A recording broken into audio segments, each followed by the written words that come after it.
everyone, book 71 is Jessica Saves the Trees. Will Jessica trade her friends for some trees? This book has a lot of problems. So, unfortunately, I'm reading it from an adult educator perspective and not as the target audience. So let me go through my nitpicks and then we'll get to the actual book. On the front cover, we have Jessica and some boy. Theoretically, that's Aaron Dallas because they've been kind of not really dating again. The scene never happens. I mean, yes, she changed herself to a tree, but he is never there. So what is going on here? It's soccer season. And in Sweet Valley, the boys and girls teams play in the same season. In the real world, at least in the mid-90s when this book was written, ladies soccer was a spring sport and guys soccer was a fall sport. We are to believe that they now play in the same season, so okay. The book doesn't tell us what season it is either. You know, it's Sweet Valley. They don't have seasons there unless it's clearly definable like the couple Christmas books.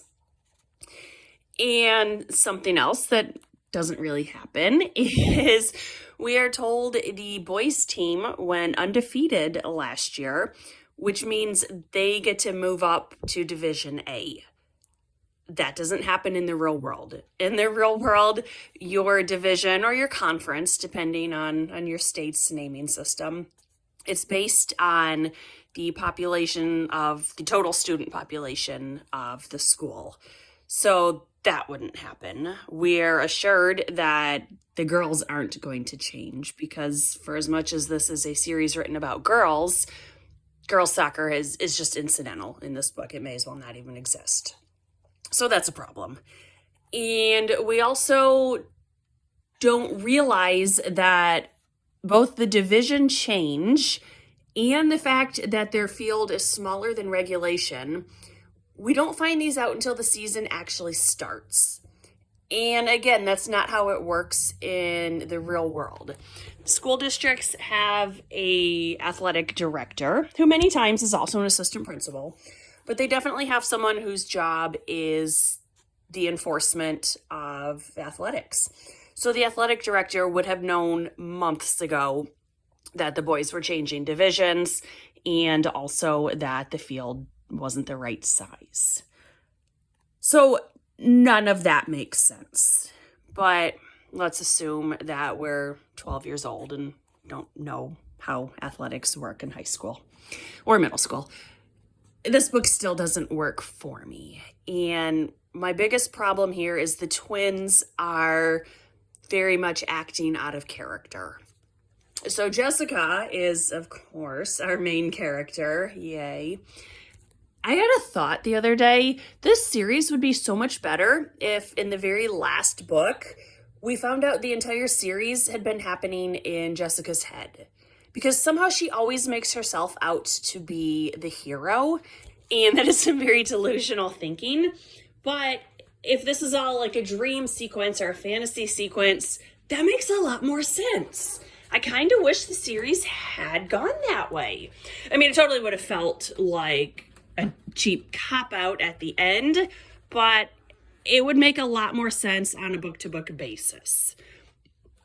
So to make the soccer field be regulation size, they're going to have to bulldoze a couple trees. And Jessica, who has never particularly cared about anything before, one day she is pouting because Lila is getting attention. And in her temper tantrum, she hides in the trees and sees a little bird.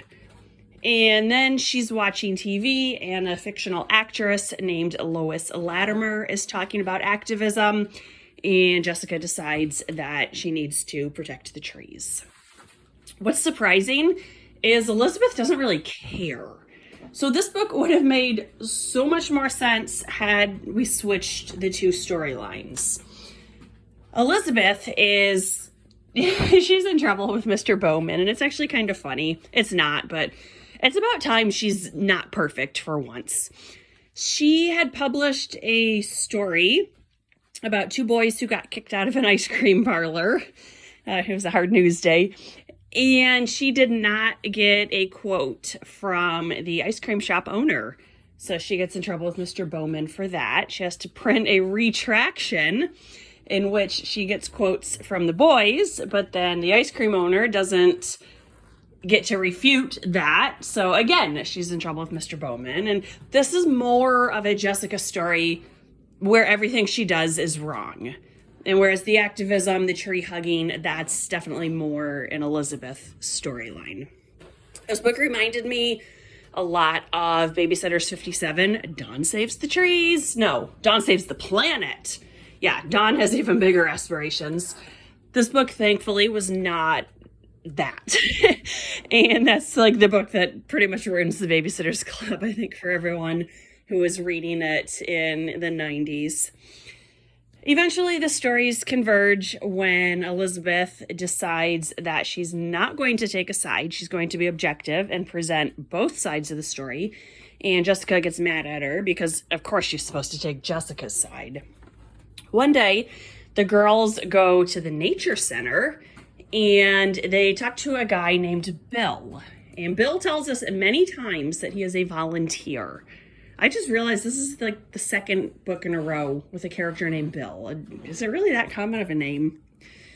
So Bill tells them that, yes, some trees near Sweet Valley can be as old as 400 years.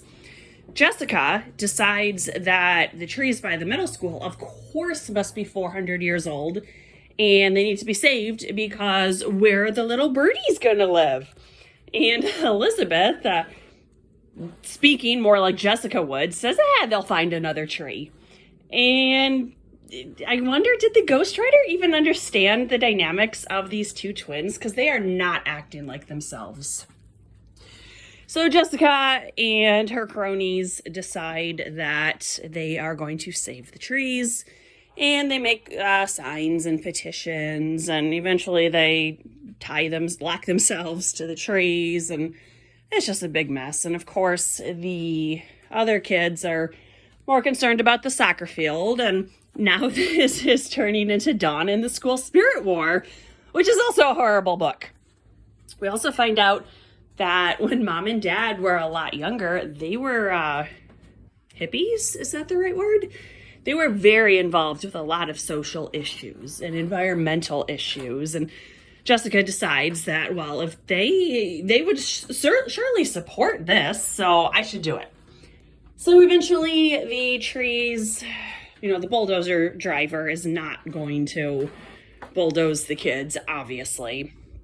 And Elizabeth had noticed something. She gets Bill to come by, and it turns out that these trees, and they would only have to cut down a couple of them, but it turns out that all the trees are actually diseased and they all need to come down.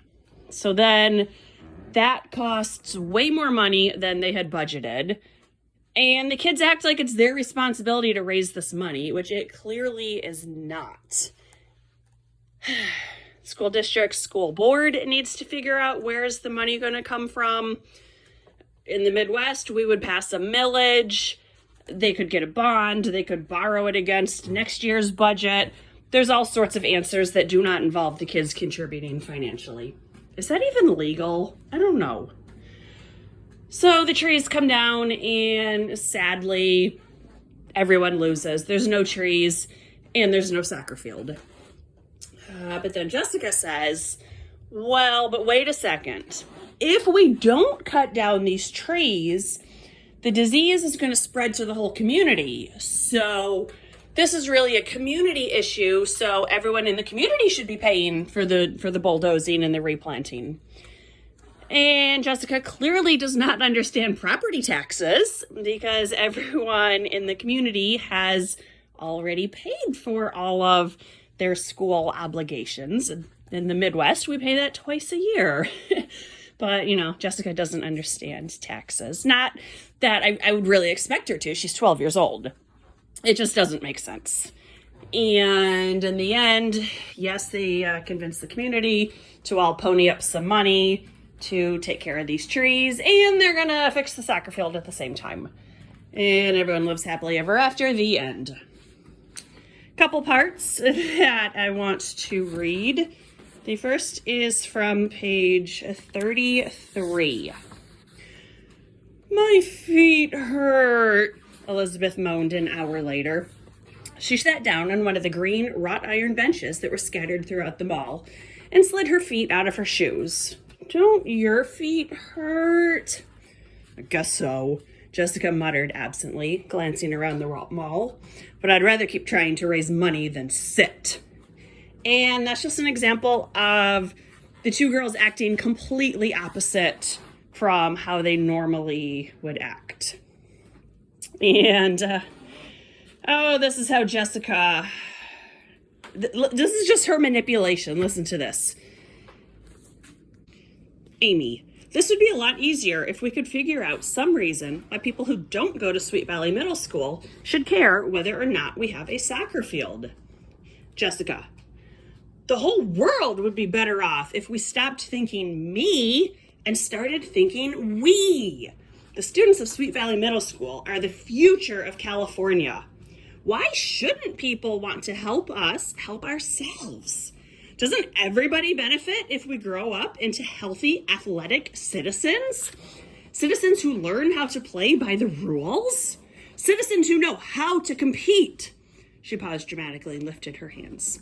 When you look at it that way, $5,000 isn't a lot of money. Not when you consider the return they'll get on their investment.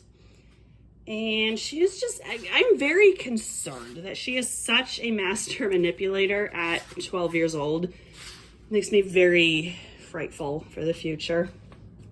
And then here on 65, the twins are fighting with each other. Jessica, I'm not just trying to get attention for myself.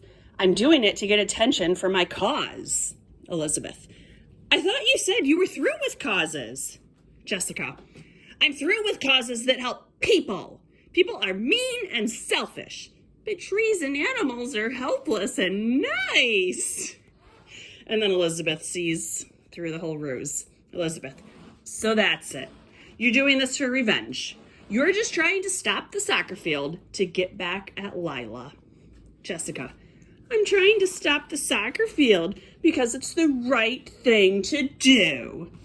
And again, they've just, is this the 4th of July? Or not the 4th of July.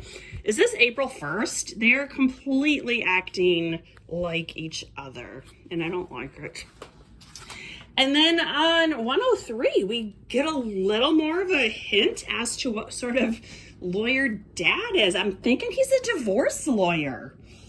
So Elizabeth says, you're a lawyer. You have to settle all kinds of arguments. What do you do when people on different sides of an argument refuse to compromise?